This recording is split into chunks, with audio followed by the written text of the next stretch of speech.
ನಾನು ಪ್ರತಿ ಸತಿ ಡಿಬೇಟ್ನಿಂದ ಹೊರಗಡೆ ಹೋಗಬೇಕಾದ್ರೆ ಒಂದು ಕಾಲ್ ಬರ್ತಿತ್ತು. ಅದು ಇವತ್ತು ಬರೋದಿಲ್ಲ. ಯಾಕಂತ ಹೇಳಿದ್ರೆ ಅವರು ಇವತ್ತು ಇಹಲೋಕವನ್ನು ತ್ಯಜಿಸಿದ್ದಾರೆ. ಅಶೋಕ್ ಶೇಟ್ ಅಂತ, ಅವರಿಗೆ ಸಮಾಜ ಸುಧಾರಕರು ಕೂಡ ಬಹಳಷ್ಟು ಸಮಾಜದಲ್ಲಿ ಕೆಲಸ ಮಾಡಿರುವಂಥವರು. ಅವರಿಗೆ ಈ ಮೂಲಕ ಒಂದು ಕೊನೆಯಲ್ಲಿ ಶ್ರದ್ಧಾಂಜಲಿಯನ್ನು ಸಲ್ಲಿಸ್ತಾ ಇದ್ದೇನೆ. ಹೌದು, ಅವರು ನಾನು 2013-14 14ನೇ ಅವಧಿಯಲ್ಲಿ ನಾನು ಅಕಾಡೆಮಿಯ ಕೊಂಕಣಿ ಸಾಹಿತ್ಯ ಅಕಾಡೆಮಿ ನಾನು ಸದಸ್ಯನಾಗಿದ್ದೆ.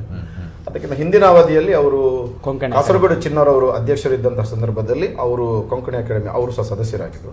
ನನಗೂ ಸಹ ಅವರು ನನಗೆ ಗೊತ್ತಿಲ್ಲ, ಈಗ ಅವರು ಹೇಳೋದ್ರಿಂದ ಗೊತ್ತಾಯಿತು. ಬಟ್ ಅವರು ಸಹ ಸದಸ್ಯರಾಗಿದ್ದರು. ಒಬ್ಬ ಒಳ್ಳೆಯ ವ್ಯಕ್ತಿ, ಅಶೋಕ್ ಶೇಟ್ ಜ್ಯುವೆಲರ್ಸ್ ಅಂತ ಒಂದು ಐಡಿಯಲ್ ಐಸ್ ಕ್ರೀಮ್ನ ಮುಂಭಾಗದಲ್ಲಿ ಅವರಿಗೆ ನಮ್ಮ ಕಡೆಯಿಂದ, ನಮ್ಮ ಪಕ್ಷದ ವತಿಯಿಂದ ಒಬ್ಬ ಒಳ್ಳೆ ಇದು ಕೊಂಕಣಿ ವರ್ಕರ್ ಆಗಿದ್ದು. ಕೊಂಕಣಿ ವರ್ಕರ್ ಸಮಾಜ ಸೇವೆಯಲ್ಲಿ ಮಾಡ್ತಾರೆ. ನಮಗೂ ಸಹ ನಮ್ಮ ಕಡೆಯಿಂದ ಸಹ ಅವರಿಗೆ ಒಂದು ಶ್ರದ್ಧಾಂಜಲಿ.